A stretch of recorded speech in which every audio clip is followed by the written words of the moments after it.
Sebentar, Anissa ready to click broadcast ya. Start webinar.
Selamat pagi dan selamat datang di Festival Sastra Lontar.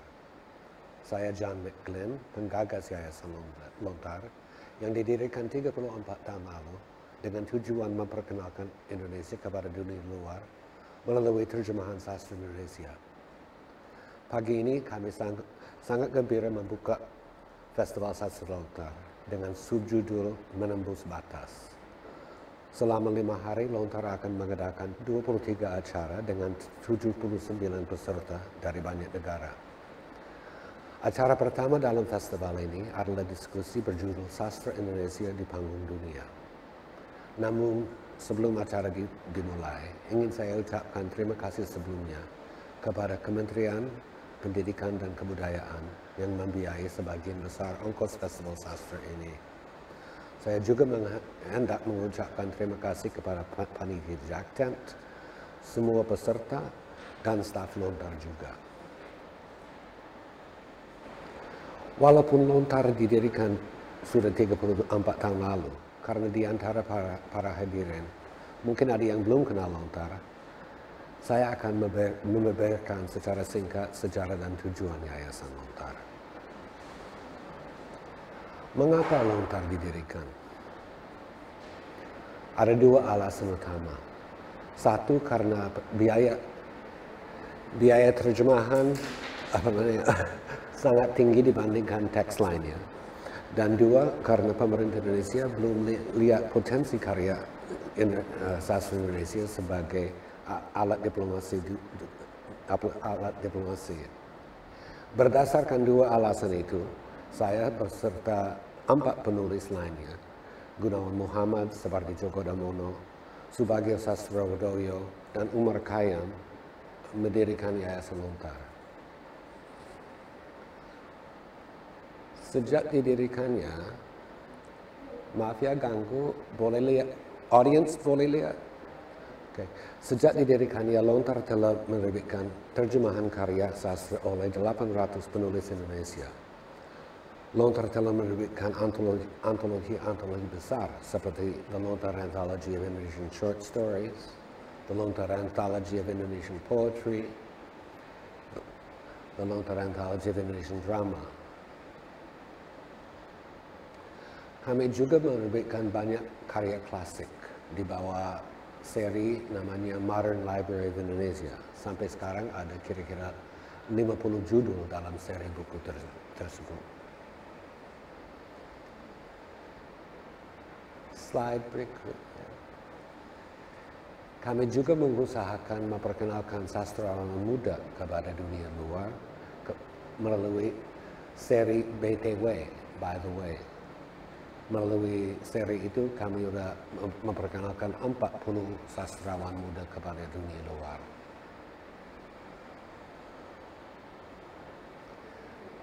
Slide berikutnya, kami juga menerbitkan banyak karya lepas, termasuk buku Gunawan Muhammad, Jamal Romi, Nuril Basri, dan puluhan karya lainnya. Kami juga menerbitkan buku dari bahasa daerah, bahasa Bugis, Melayu, Aceh, Bali, dan lain sebagainya. Dan sekali-sekali kalau ada dana yang tersedia, buku-buku besar seperti Illuminations dan Malaysians. Berkat semua usaha Lontar selama 34 tahun ini, sekarang sastra Indonesia dapat diajar dimanapun di dunia melalui pengantar bahasa Inggris. Pagi ini penampil pertama di acara pagi ini adalah Frau, nama panggung Leilani Hermiasi, seorang penyanyi dan penulis muda. Frau akan menyanyikan medley 2 sajak, Berdiri Aku, sajak ciptaan Amir Hamzah, dan Berita Perjalanan, karya Sitor Situmorang. Selamat datang, Mbak Frau. Selamat malam, saya Lani dan ini Oscar, kami dari Frau. Kami senang sekali malam hari ini bisa memainkan beberapa lagu puisi untuk acara pembukaan Festival Sastra Lontar. Selamat dan juga terima kasih kepada Lontar dan juga seluruh pendukung acara yang memungkinkan ini terjadi. Begitu dulu, selamat menikmati.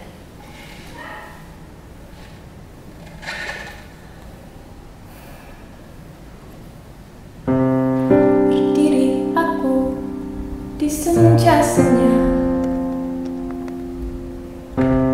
jamar melayang menepis buih, melayang atau mengurai puncak, berjulang datang bubur terkembang.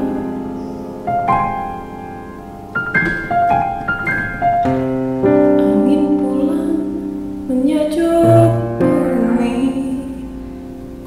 menepuk taut mengempas emas, lari ke gunung, memuncak sunyi, berayun-ayun di atas alas. Benang raja menjelujur, naik marah menyerang corak, elang leka sayap tergulung di mabuk warna berarak-arak.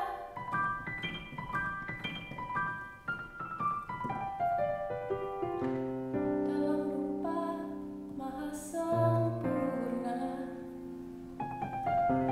rindu sendu mengharu kamu,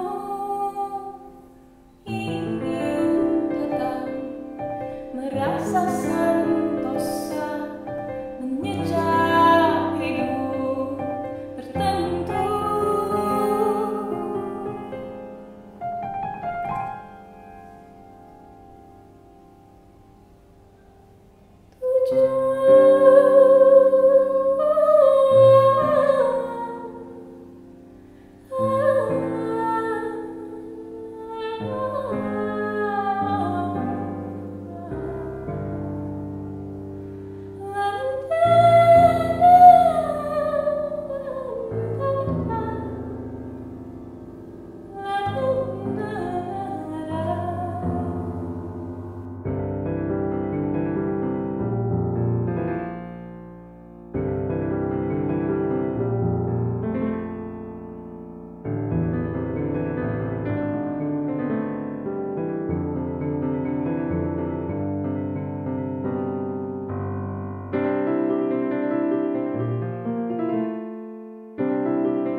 Terima kasih kepada Frau, bukan main bagusnya.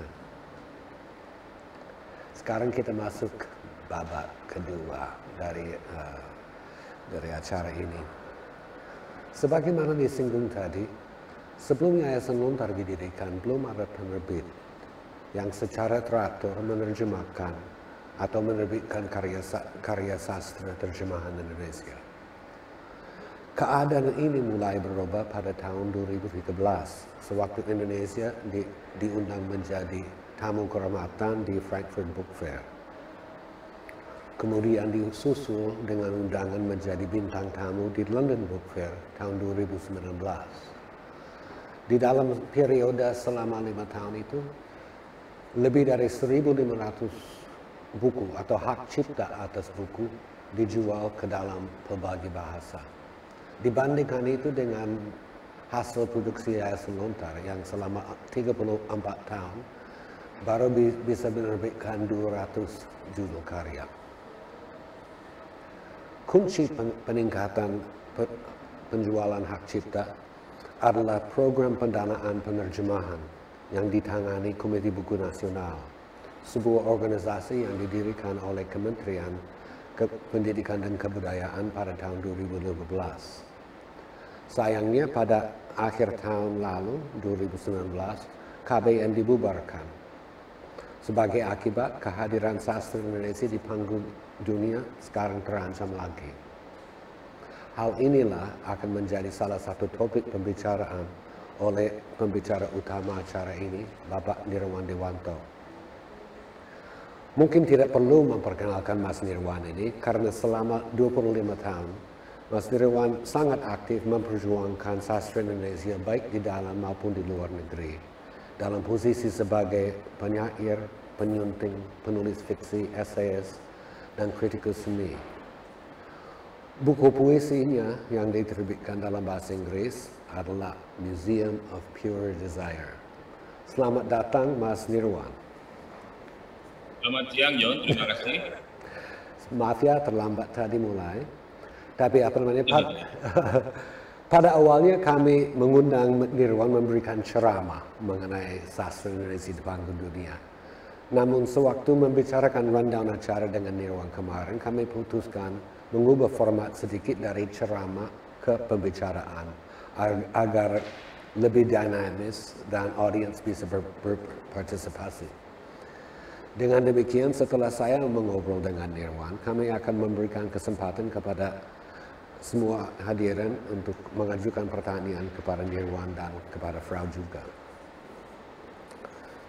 Mas Nirwan, sekali lagi terima kasih atas kesediaan mengikuti acara ini. Terima kasih sama-sama John. Belakangan ini, sejumlah karya pengarang Indonesia yang telah diterjemahkan ke dalam bahasa Inggris dan bahasa asing lainnya meraih perhatian internasional. Expose ini melebihi apa yang telah dicapai para pengarang Indonesia sebelumnya. Semakin banyak penulis Indonesia diundang ke pameran buku dan festival acara internasional. Malah ada 1-2 orang yang meraih penghargaan sastra. Apakah itu berarti sastra Indonesia telah benar-benar masuk ke dalam perhitungan pembaca sastra dunia? Baik John, saya bicara sekarang ya? Iya. Teman-teman sekalian, para pemirsa, terima kasih saya sudah terlibat di dalam acara ini. Ya. Tadi John sudah bercerita banyak bagaimana Yayasan Lontar dan Komite Buku Nasional itu sudah membawa hasil-hasil karya sastra Indonesia ke dunia. Ya kan? Saya kira kita patut berbangga bahwa ini tidak terjadi atau hal-hal semacam ini tidak terjadi katakan saja sebelum 10 tahun yang lalu. Atau kalau kita mau lebih tajam sebenarnya sejak tahun 2013. Tetapi mungkin kita harus mengatakan bahwa yang merintis pekerjaan secara perencanaan dan terarah itu kan Yayasan Lontar. Nah, tabungan Yayasan Lontar yang sekian 800 pengarang dan begitu banyak buku itu sebenarnya kan suatu modal yang sangat siap untuk kita semua untuk berhadapan dengan dunia luas gitu. Nah, namun saya mau mengatakan bahwa kalau judul diskusi kita pada hari ini adalah sastra Indonesia di panggung dunia, ya, maka saya ingin mengatakan pada saat awal ini apa yang disebut panggung itu berbagai-bagai bentuknya, bermacam-macam ya. Panggung itu adalah suatu keterangan, suatu lokus, suatu situasi yang sifatnya itu plural gitu, bukan tunggal ya. Sehingga tadi kalau kita mengatakan misalnya book fairs ya, misalkan saja Frankfurt Book Fair dan London Book Fair ya, di mana dua-duanya Indonesia pernah sangat kuat hadir ya di Frankfurt Book Fair tahun 2015 sebagai guest of honor dan di London Book Fair tahun lalu sebagai market focus. Memang itu kehadiran yang sangat penting, suatu pintu gerbang yang sangat penting. Tetapi saya mau mengatakan bahwa yang disebut panggung itu bukan hanya pasar, bukan hanya book fair gitu. Nah, kita harus mengakui bahwa panggung itu banyak.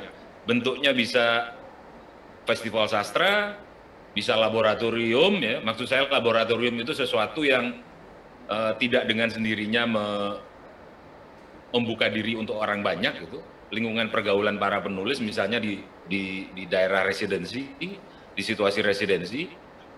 Tapi juga panggung-panggung itu bisa juga seperti dikatakan John tadi, adalah kelas-kelas pengajaran studi Indonesia, sastra Indonesia dan budaya Indonesia gitu. Dan juga saya mau mengatakan panggung itu juga jejaring yang terbentuk di antara para sastrawan.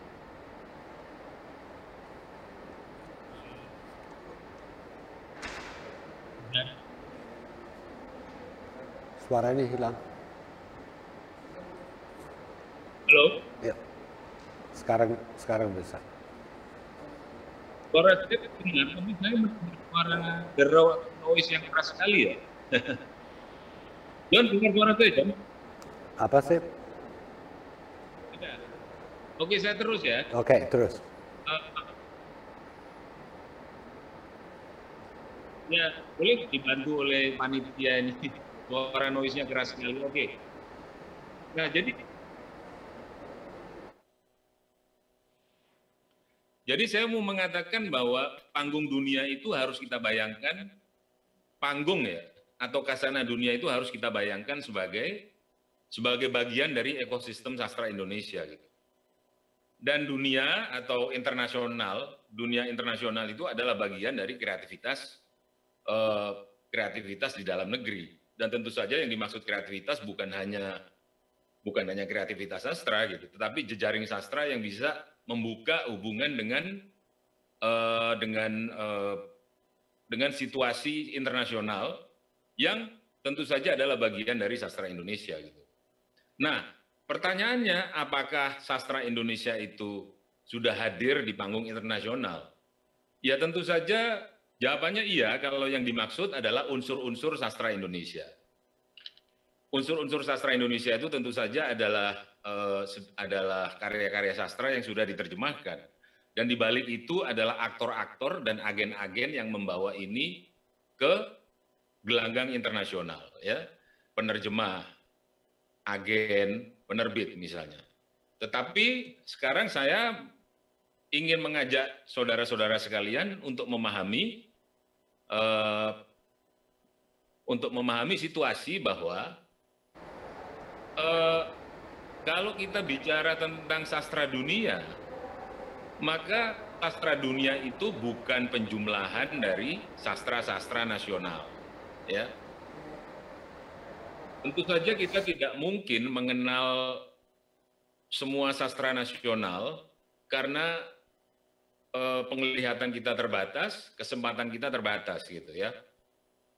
Nah, apa itu sastra dunia atau sastra di gelanggang dunia? Sastra di gelanggang dunia tidak lain adalah hasil kerja para penerjemah, ya. Sebab tanpa penerjemahan tidak ada sastra nasional di dalam sastra dunia itu. Nah, kalau demikian halnya, ya, maka sebenarnya kita harus berhati-hati menyebut hadirnya sastra Indonesia di tengah kasana dunia, gitu ya.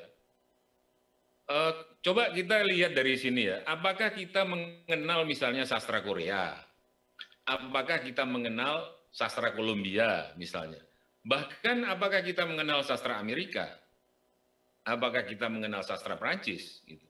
Apakah kita mengenal sastra India, apakah kita mengenal sastra Argentina? Tentu saja jawabannya adalah tidak. Ya, kita tidak mungkin mengenal sastra nasional yang banyak itu. Bagaimanapun caranya gitu loh. Nah ini harus kita sadari ya. Begitu juga kalau kita mengatakan apakah sastra Indonesia itu dikenal oleh dunia, maka saya hanya mengatakan yang dikenal adalah unsur-unsurnya tentu saja dan bukan sastra nasional. Nah kenapa? Kenapa demikian gitu? Ya ini tergantung kepada situasi internasional yang memang sudah terbentuk sejak zaman dulu ya. Misalnya saja kalau ditanya ya, kalau kita membedakan dunia itu antara pusat dan pinggiran gitu, apakah, halo John, Anda masih dengar saya? Masih. John, nanti kalau terlalu panjang Anda potong dengan pertanyaan ya John. Oke. Ya, misalnya begini deh, misalnya kalau kita bandingkan beberapa negara gitu, ambil saja Argentina, Korea Selatan dan Indonesia gitu ya, atau Israel. Kita bandingkan 4 negara ya. Argentina, Korea Selatan, Israel, Indonesia gitu. Mana yang lebih dikenal? Mana urutan-urutan yang akan Anda buat untuk membuat peringkat dari 4 negara ini di dalam situasi apakah dikenal atau tidak di dunia gitu. Nah, tentu kita bisa gitu. Argentina pasti lebih dikenal gitu. Kenapa? Argentina menulis dalam bahasa Spanyol. Itu salah satu sebab ya. Nah, seorang pengarang yang menulis dalam bahasa Spanyol itu dengan sendirinya sudah menjadi bagian daripada sastra internasional. Kenapa? Karena bahasa Spanyol adalah bahasa imperium, bahasa bekas penjajah gitu. Ya, dengan begitu dia tiba-tiba saja menjadi muncul di Eropa. Dan yang faktor kedua adalah dunia penerbitan mereka yang sudah dengan sendirinya bersifat internasional ya. Kalau kita ngomong Buenos Aires, Mexico City, Barcelona, itu kan 3 kota yang sebenarnya sangat berhubungan, sangat terhubungkan oleh jejaring penerbitan gitu loh. Jadi jaraknya dekat gitu. Nah Israel gitu misalnya. Israel kita tahu bahwa diplomasi kebudayaan mereka sangat aktif ya.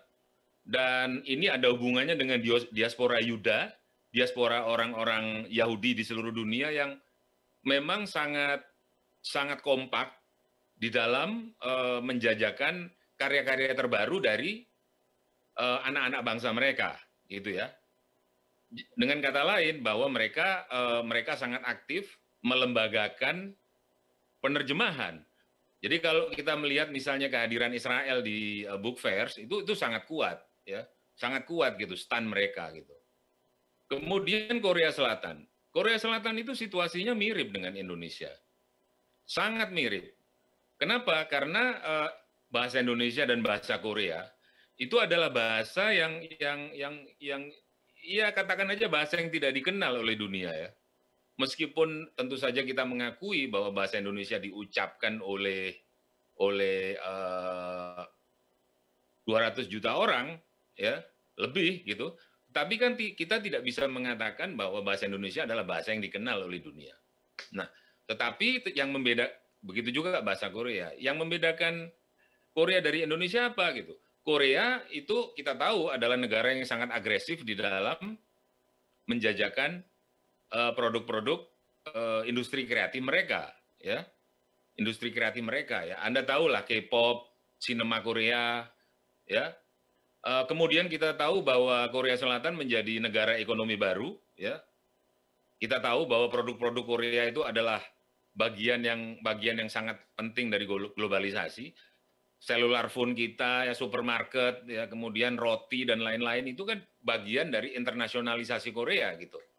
Dan kemudian dari segi industri kreatif saya mengatakan tadi Korea sangat aktif mengekspor industri kreatif mereka, mulai dari musik populer sampai sastra. Nah, dalam hal sastra, Korea mempunyai pusat terjemahan sastra Korea, Korea Literature Translation Institute yang sangat agresif. menerjemahkan sastra Korea, dan bukan hanya menerjemahkan sebenarnya. Tadi John mengatakan bahwa proyek penerjemahan itu ya, itu pada dasarnya adalah proyek yang tidak bisa berorientasi ekonomi pada mulanya gitu. Nah, Korea Selatan itu sangat berkomitmen untuk membiayai dan melembagakan proyek terjemahan itu, terjemahan karya Korea. Kita tahu misalnya kalau banyak sekali karya-karya sastra Korea yang diterjemahkan di dalam bahasa Indonesia, kalau Anda teliti melihat itu adalah dorongan atau subsidi dari Pusat Penerjemahan Sastra Korea gitu. Mereka membuka kesempatan untuk siapapun juga menerjemahkan sastra mereka ke bahasa-bahasa lain, bahasa Indonesia ternyata termasuk. Jadi kita bisa mengatakan bahwa kalau untuk terjemahan ke dalam bahasa Indonesia saja mereka sangat agresif, bayangkan terhadap bahasa-bahasa barat bagaimana gitu.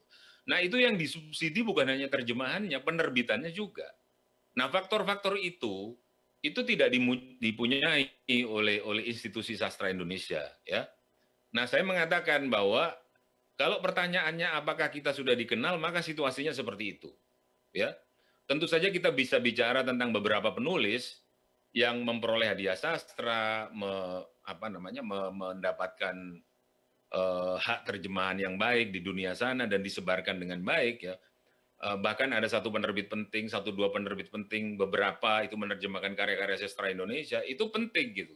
Tapi kalau kita melihat kehadiran sastra Indonesia ya situasinya seperti itu, gitu. Ya, saya kira begitu, John. Apakah saya boleh lanjut?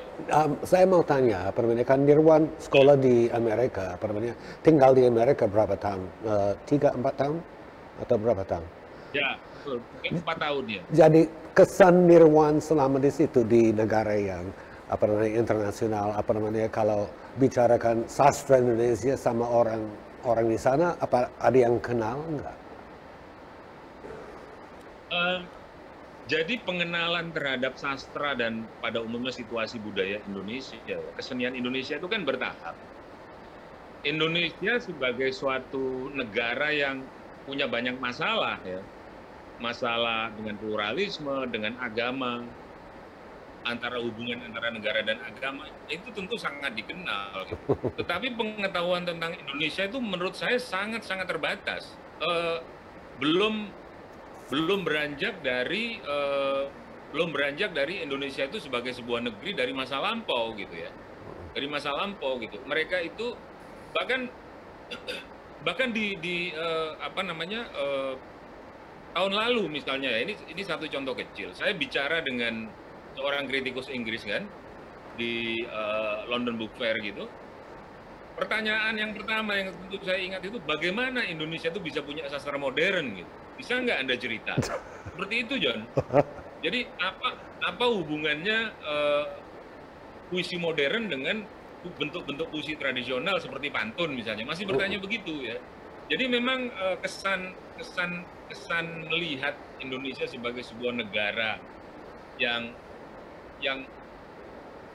berasal dari masa lalu gitu ya, itu masih belum hilang ya.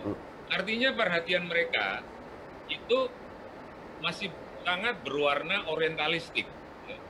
Yang dilihat itu kan artinya melihat Indonesia itu secara pariwisata ya, secara turistik ya. Tentu saja itu berlaku umum, tapi kalau kita bicara di kalangan para ahli itu mereka punya pengetahuan yang baik tentu saja. Meskipun para ahli ini kan bagaimanapun adalah ahli-ahli Indonesia ya. Kebanyakan antropolog, political scientist,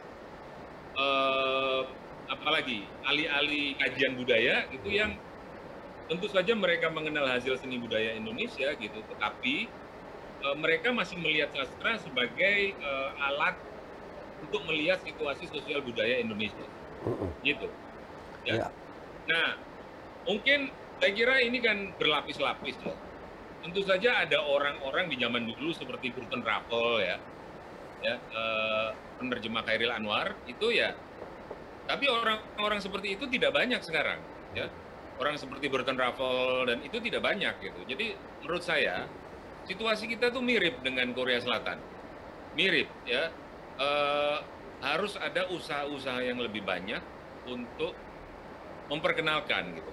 Barangnya sudah ada, gitu kan? Barangnya sudah ada, tetapi kan kita harus membawa barang-barang ini ke mereka, gitu. Kurang lebih mereka memerlukan katalog yang baik, gitu. Ya, ibaratnya itu seperti kita masuk ke perpustakaan, gitu. Perpustakaan besar, ya. Kalau kita masuk ke perpustakaan, kita itu tidak mungkin membaca seluruh buku itu, ya. Kita akan mencari buku yang sesuai dengan minat perhatian kita, ya, yang sesuai dengan bidang studi kita, gitu. Nah, apa boleh buat orang yang punya minat studi terhadap sesuatu yang bernama Indonesia itu kan kecil sebenarnya. Dibandingkan dengan studi Cina, dibandingkan dengan studi Korea, studi Jepang itu kan kecil, ya.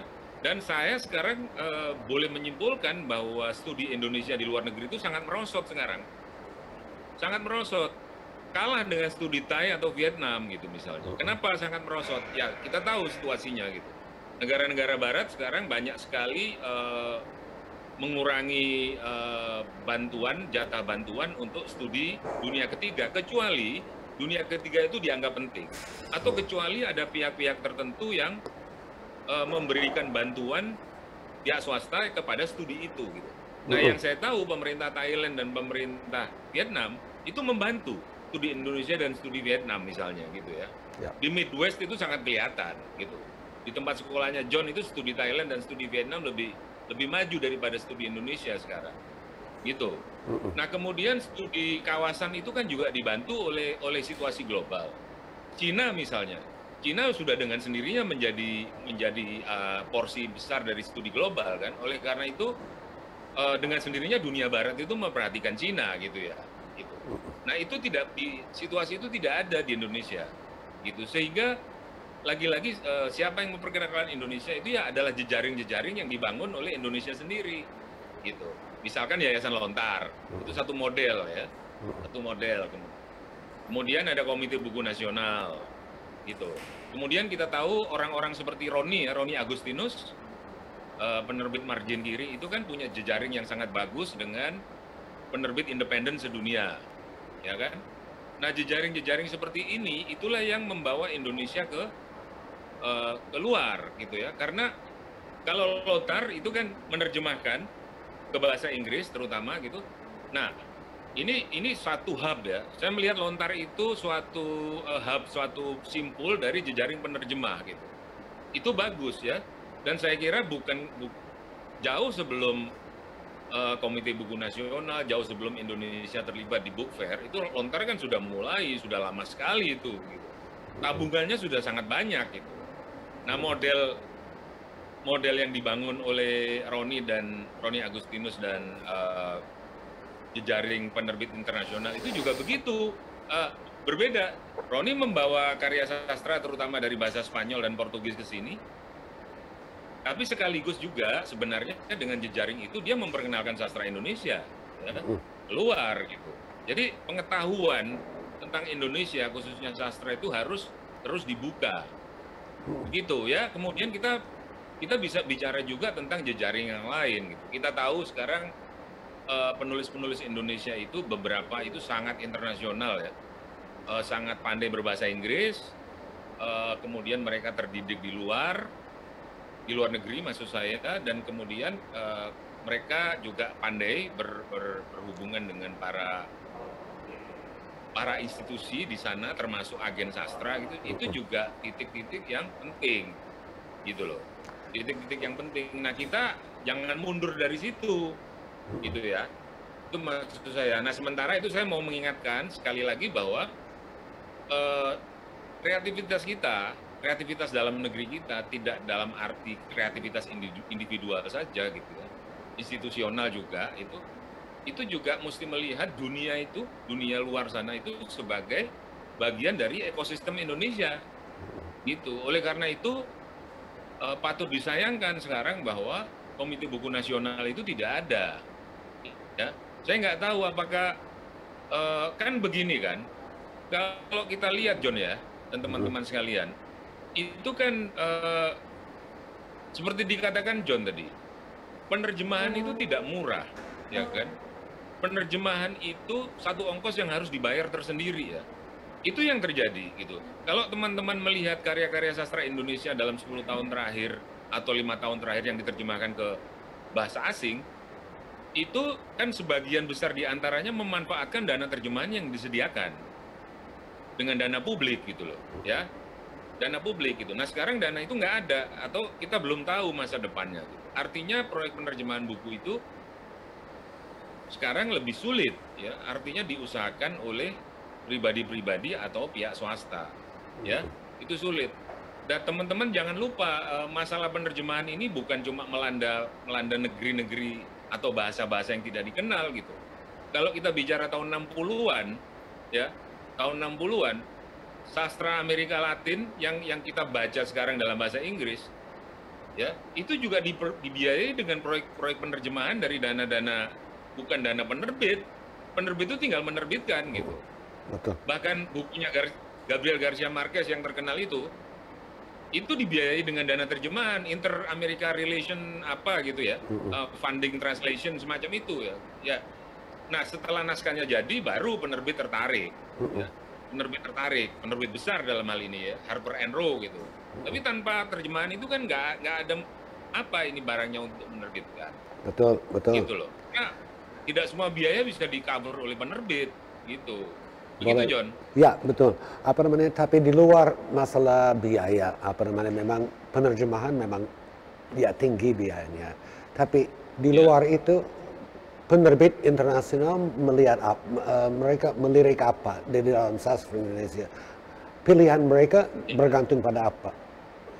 Ya.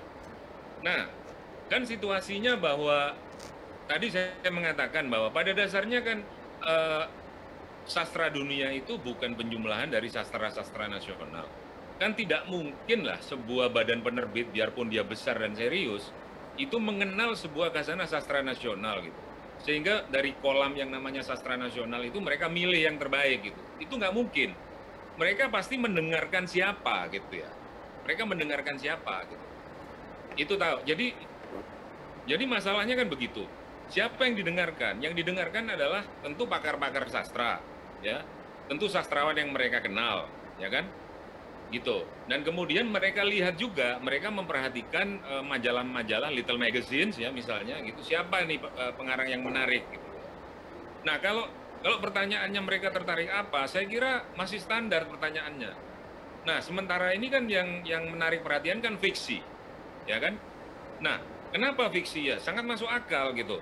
Fiksi itu kan menurut pengarang Perancis, itu kan private history of a nation, ya. Pada dasarnya itu orang lain, ya, orang lain, penerbit termasuk, bangsa-bangsa lain, itu kepengen melihat the private history of a nation gitu loh. Nah, kita bisa menafsirkan banyak hal gitu.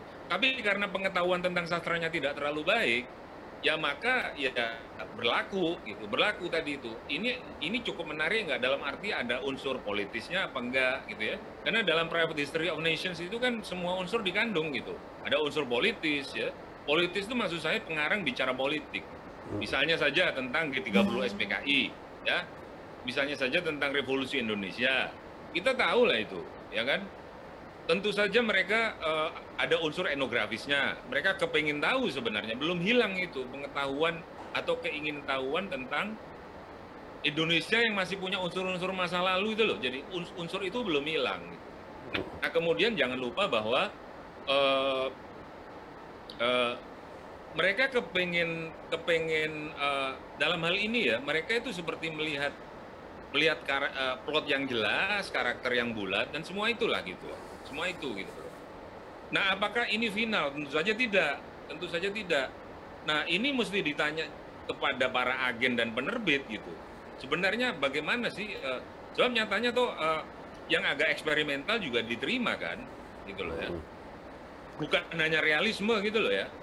Nah, saya mengatakan bahwa mereka itu masih percaya bahwa ada kan dunia penerbitan di sana itu kan percaya bahwa magic realism itu gara-gara Amerika Selatan itu bisa dijual. Mereka masih melihat itu juga.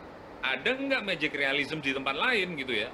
Ternyata ada di Indonesia gitu ya, di Asia Tenggara gitu, ya kan? Ada gitu. Realisme tapi ada hantunya, ada orang yang mati hidup lagi gitu ya. Itu menarik unsur-unsur itu. Gitu. Saya bicara fiksi ya. Tentu puisi beda lagi.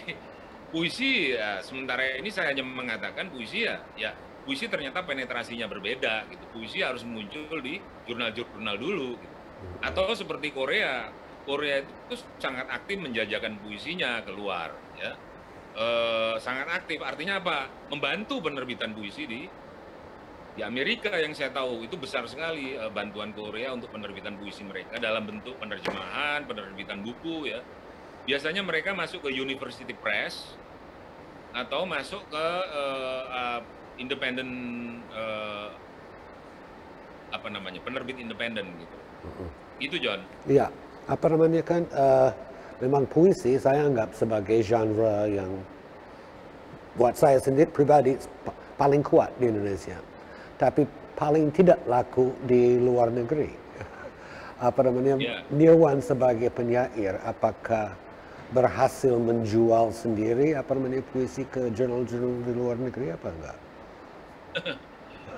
Ya, sebenarnya saya ini pengarang lokal, John. Saya tidak terlalu berusaha untuk itu ya, tidak terlalu berusaha dan ya artinya tidak berusaha itu ya memang tidak berusaha untuk itu juga ya. Kalaupun ada puisi-puisi saya yang dimuat di luar negeri, di jurnal-jurnal luar negeri ya, itu kadang-kadang saya hanya ikut yang kedua aja itu. Ikut saya tidak berinisiatif sendiri gitu, ada orang lain yang mengambil inisiatif, terus kemudian saya ikutan belakangan gitu loh. Tapi saya tidak secara proaktif melakukan itu gitu. Karena saya sendiri bukan salesman yang baik. Ya, tapi dan saya bukan agen yang baik untuk saya sendiri gitu ya. Mungkin harus dicoba gitu. Menurut saya ini saya sendiri mengharapkan ini lebih bersifat mungkin harus ada inisiatif kelembagaan. Saya nggak tahu siapa yang harus melakukan itu. Oke, Nirwan. Tanya kan. Sorry. Ya, gimana John? Nirwan baru menyebutkan diri sebagai pengarang lokal gitu. Tapi jadi peranan sastra di dalam negeri bagaimana untuk menentukan siapa yang naik ke panggung internasional, peranan dalam negeri bagaimana? Nah kan gini ya, ini kan kita bicara gini, saya mengusulkan sebenarnya salah satu cara untuk memperkenalkan sastra Indonesia atau puisi lah dalam hal ini, itu kan kita membuat satu antologi yang kuat ya kan? Antologi yang kuat itu tentu bisa sifatnya canonical ya. Canonical bisa juga perspektif gitu. Kalau canonical itu ya sudahlah, kita percaya pada seorang editor otoritatif yang membuat kanon sastra Indonesia dan kemudian diseleksi diterjemahkan. Contohnya misalnya post war Polish poetry itu canonical ya. Kemudian saya lupa modern Mexican poetry dari Mark Twain itu canonical gitu ya. Tetapi tentu kalau Anda mengatakan siapa yang menentukan, ya saya kira ya seorang editor yang otoritatif dan kita akan punya beberapa versi. Nah sekarang siapa gitu? Nah siapa yang menentukan itu? Menurut saya dalam situasi yang sekarang kita sudah melewati masa di mana ada seorang kritikus, art kritik itu sudah lewat. Dulu kita punya Pak Tiu misalnya, Pak Tiu, Pak Yasin gitu kan, sekarang itu sudah lewat. Nah menurut saya yang canonical itu harus dibuat oleh seorang editor otoritatif ya. Tentu yang kedua lagi pilihannya adalah perspektif. Perspektif itu gini, misalnya kita membuat satu antologi, satu pilihan dari pertimbangannya apa nih, tematik, kemudian misalnya pengarang perempuan gitu ya, gitu seperti itu. Atau misalnya puisi setelah perang, puisi pada tahun 80-an gitu John. Nah kalau pertanyaannya siapa, menurut saya sekarang Lontar ya. Lontar itu kan salah satu juga yang punya kemampuan untuk itu gitu. Yang lain juga punya gitu. Gitu. Sayangnya apa namanya? Gimana tuh John? Nah, masalahnya kan tinggal kira-kira 10 menit. Jadi kita mau memberikan kesempatan kepada hadirin mengajukan pertanyaan apabila ada. Apakah sudah ada pertanyaan? Belum ada. Baik, karena saya masih banyak pertanyaan. Dan jadi apa namanya, bagaimana peranan, oke, Dirwan baru bicarakan peranan ya seorang editor yang baik. Tapi bagaimana apa namanya, kalau sastra tidak menjadi bintang di negeri sendiri bagaimana? Maksudnya kan, apakah sastra diajar di semua sekolah, apa tidak? Apakah gimana ya supaya Ya John, itu dua soal ya John ya.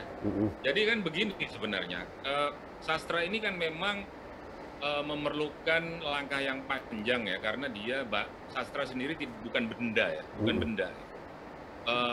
Nah tentu saja kita harus mengakui bahwa itu sangat tergantung dari pendidikan kita ya. Tetapi untuk saya sendiri tidak terlalu sedih dengan situasi yang sekarang gitu, karena ternyata sekarang sastra itu keluar dalam bentuk lain. Bintang itu kan maksudnya begini, kan memang kan karya-karya kesenian tertentu itu tidak mungkin menjadi kebudayaan massa ya, tidak mungkin menjadi kebudayaan massa gitu. Meskipun bisa juga begitu kalau industrinya memungkinkan. Saya kira yang saya maksud adalah bagaimana kita bisa membangun suatu budaya sastra ya, dan budaya sastra itu menurut saya kan sebenarnya kan dibangun di kalangan sastrawan sendiri, di kalangan para ilmuwan sastra ya. Saya kira itu sudah cukup lah ya, sudah cukup.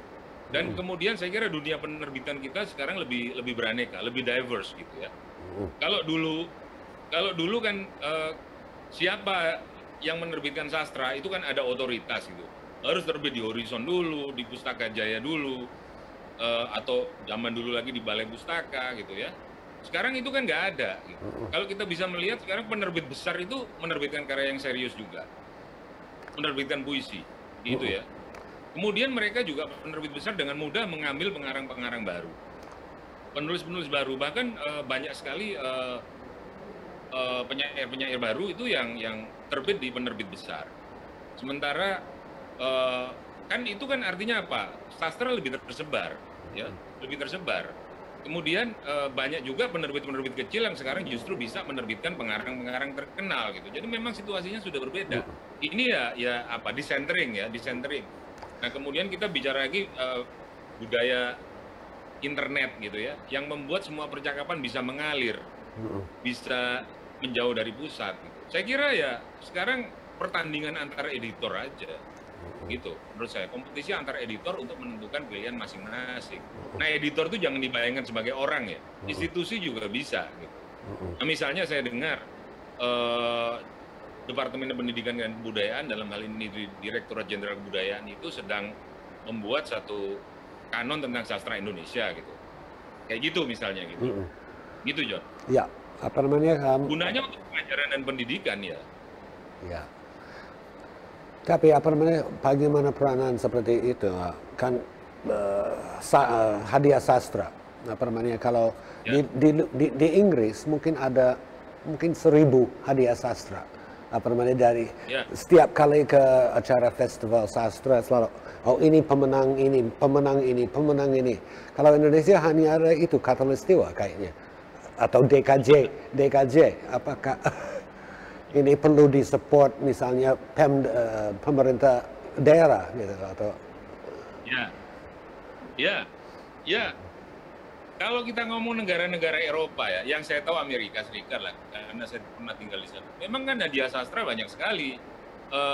Hadiah sastra untuk buku puisi pertama dari pengarang yang umurnya 30 tahun itu ada, gitu ya. Itu ada ya, misalnya hadiah sastra tertentu itu jurinya diumumkan cuma satu orang penyair. Gitu ya. Satu orang penyair, ini jurinya penyair X, gitu. Nah, hadiahnya apa? Kirimkan manuskrip Anda, yang menang diberi hadiah kecil, tapi bukunya diterbitkan. Itu ada, gitu ya. Jadi banyak sekali jenisnya. Kita jangan bicara tentang yang kelihatan, Pulitzer, National Book Award, dan lain-lain gitu. Tapi yang kecil-kecil itu jurnal-jurnal sastra itu banyak sekali memberikan hadiah sastra. Majalah poetry misalnya, itu banyak sekali jenis poetry yang di Chicago itu, yang terkenal itu kan memberikan hadiah sastra itu banyak sekali jenisnya. Nanti kalau ada dermawan orang kaya yang mau menyumbangkan uangnya juga, dia mau tolong dong bikin hadiah sastra yang lain yang kriterianya berbeda, gitu. Dibikin juga, gitu kan. Jadi memang banyak sekali. Nah, tentu saja situasi itu tidak mungkin kita ambil alih ke Indonesia ya. Tetapi gini, di Indonesia ini kan ada Katulistiwa, tapi juga ada Majalah Tempo memberikan penghargaan terbaik, buku-buku terbaik sastra, kemudian juga Pusat Bahasa, ya kan? Pusat Bahasa, apalagi ya? Beberapa hadiah-hadiah, dulu pernah ada Borobudur Award, terus pernah ada Krakatau Award, gitu. Ya, saya kira memang sudah begitu, John, sudah sangat beraneka, sangat diverse, dan sayangnya memang kemenerusannya ya, kontinuitasnya itu yang paling penting gitu. Nah, apa yang penting dari hadiah sastra sebenarnya? Menurut saya hadiah sastra itu mengambil peran sebagian kritik sastra, ya kan? Tetapi syaratnya harus satu, pentingnya hadiah sastra itu kan mengumumkan alasannya kenapa memilih Anu gitu kan. Itulah, jadi sebenarnya yang kurang itu gitu loh. Kalau sebuah hadiah sastra itu tidak mengumumkan alasannya kenapa si Anu menang gitu, itu kan kayak menang lotre sebenarnya. Menang lotre, menang giliran gitu loh ya. Itu yang mungkin harus didorong. Itu John. Kalau apa namanya sebelum, karena tinggal beberapa menit, kalau Nirwan ada beberapa usulan untuk memperbaiki atau meningkatkan apa namanya ya ketertarikan dari luar ke Indonesia, gimana ya? Ada beberapa usulan apa? Memperbaiki apa namanya hubungan kita dengan ini ya, penerjemahan ya? Iya, dan dengan panggung internasional itu maksudnya. Ya, saya begini, saya menganut pandangan bahwa kita lebih baik gini ya, kalau saya sebagai orang itu saya lebih senang melihat kalau kita menggarap misalnya saja ya, buku itu tentu saja penting ya, tetapi kan buku itu sulit ya. Kalau ada dana, maka sebenarnya kan apa yang dikerjakan oleh Komite Buku Nasional, kalau Komite Buku Nasional dijumlahkan dengan lontar, itu namanya kalau di Korea KLTI, Korean Literature Translation Institute gitulah. Nah itu, jadi kalau kita kalau punya naskah terjemahan, itu sebenarnya kan kita tuh tidak bisa menerbitkan sendiri, gitu ya. Kecuali kalau nggak ada pilihan. Kenapa? Karena kalau menerbitkan sendiri itu, lalu kita punya problem lain dalam memperkenalkan. Nah, itu maksud saya. Yang pertama tadi adalah, kalau ada dana, maka naskah-naskah yang terpilih itu diterbitkan di luar, gitu sebenarnya. Di luar ya. Nah, memang untuk diterbitkan di luar itu perlu subsidi, nggak mungkin gitu. Kenapa Columbia University Press mau menerbitkan antologi puisi Korea modern? Karena dibantu sebenarnya dananya, gitu. Dibantu oleh dana publik Korea, gitu. Itu contohnya, John.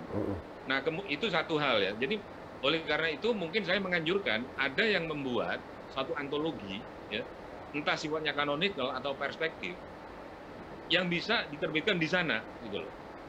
Di sana, antologi ini harus cukup slim, harus cukup tipis, harus cukup masuk akal. Dia nggak mungkin meliputi seluruh karya sastra Indonesia, gitu. Maka pilihannya kanonikal atau perspektif. Gitu. Yang kedua, yaitu tadi, saya lebih senang kalau siapapun juga, gitu, itu lebih menembak jurnal-jurnal yang little magazine sebenarnya, tapi yang penting ya. Ya ini sudah dilakukan kan, kita tahu bahwa kita muncul di Words Without Borders gitu ya. Tapi kan masih banyak yang lain gitu, ada poetry ya, kayak gitu loh. Jurnal poetry, apalagi ya kalau bisa New York Review of Books, kenapa enggak gitu loh ya. Memang ini kan perlu usaha gitu. Jadi lebih ke situ John, saya John. Lebih murah biayanya gitu. Jadi sambil menerjemahkan gitu kan ada karya-karya yang bisa disebar ke jurnal-jurnal terbatas, tapi yang memperhatikan itu menurut saya gini, diperhatikan oleh Indonesianis di luar negeri itu penting gitu. Tetapi diperhatikan oleh komparatis itu atau kritikus sastra atau pembaca sastra yang di luar area Indonesia itu lebih penting lagi. Lebih penting. Memang. Itu yang bisa buat orang mengenal sastra Indonesia lebih baik gitu loh. Karena kalau menunggu buku itu lalu repot kan. Buku itu nanti akan tersesat di toko buku, ya. Di toko buku itu toko buku yang mana dulu, gitu kan. Toko buku itu selalu besar dan repot gitu, bertanding gitu dengan 1.000 atau 10.000 buku yang lain. Ya. Itu John. Oke. Jadi apa namanya satu usulan. Jadi apa namanya? Jadi terima kasih apa namanya kita udah harus menutupi acara ini. Tapi ingin saya ucapkan sebelumnya terima kasih kepada Mas Nirwan yang Terima kasih John. Ya. Saya kira kita sudah bicara dan waktunya terlalu sedikit. Memang apa namanya harus diulangi lagi apa namanya. Tapi apa namanya terima kasih Mas Nirwan dan sekali lagi terima kasih kepada Frau yang menyanyi tadi. Terima kasih juga kepada Kementerian Pendidikan dan Kebudayaan, kepada Panitia Jack Tent, kepada Yayasan Lontar, ya staf Yayasan Lontar, dan semua hadirin hari ini. Ya, semoga bisa mengikuti ke-22 acara lainnya yang dalam Festival Sastra Lontar. Dengan ini apa namanya saya tutup acara hari ini. Ada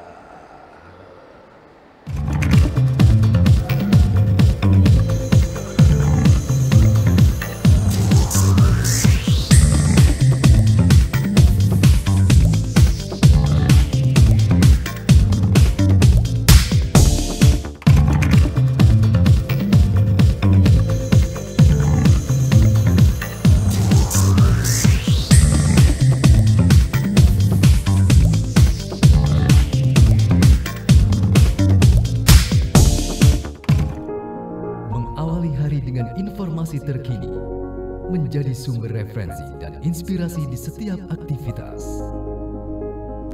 Melalui news video portal, segala informasi dapat disajikan cepat, akurat, dan lengkap.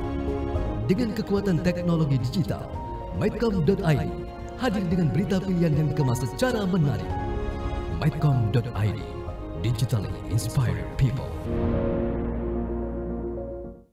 Sudah 15 menit, masih kejebak macet. Tenang. Daripada emosi, 15 menit Anda jadi lebih berharga kalau bersama saya. 15 Minutes, setiap Rabu, jam 6 sore lewat 45 menit. Mediaindonesia.com hadir dengan opini cerdas dan narasumber kredibel, mudah diakses, informasi berkualitas ada di genggaman Anda. Klik di browser Anda www.mediaindonesia.com dan temukan pandangan berbeda, karena fakta bisa sama, sudut pandang boleh beda. Mediaindonesia.com, views and news.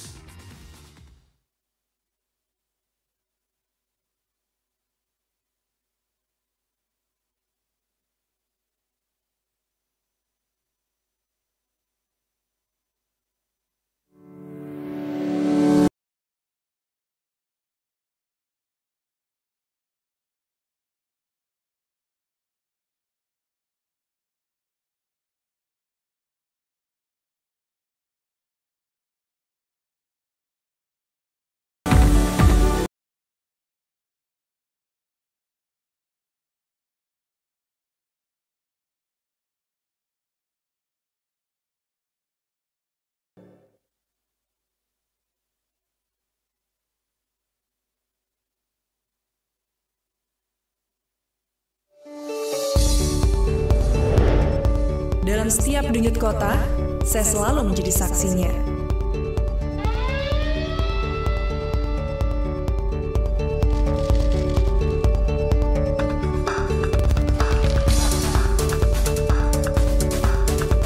Disiarkan lebih dari 20 televisi jaringan Jawa Post Group.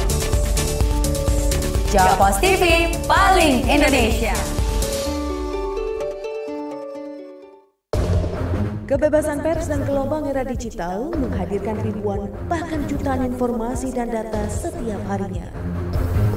Beragam data dan informasi berserak di berbagai tempat seiring dengan perubahan dunia yang bergerak begitu cepat.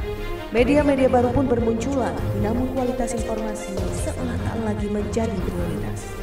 Bahkan tak sedikit yang abai pada etika jurnalistik. Untuk menjawab tantangan itu, Katadata hadir sejak April 2012 sebagai portal media di bidang ekonomi dan bisnis. Beragam sektor diulas mulai dari finansial, energi, pangan, hingga industri kreatif dan digital.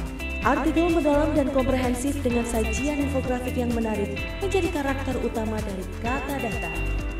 Kata Data berikhtiar untuk terus menyajikan beragam informasi berkualitas untuk kemajuan negeri dan untuk kepentingan bisnis Anda. Kami percaya demokrasi yang sehat tumbuh dari kehadiran informasi dan data yang akurat. Kalau bicara pakai data.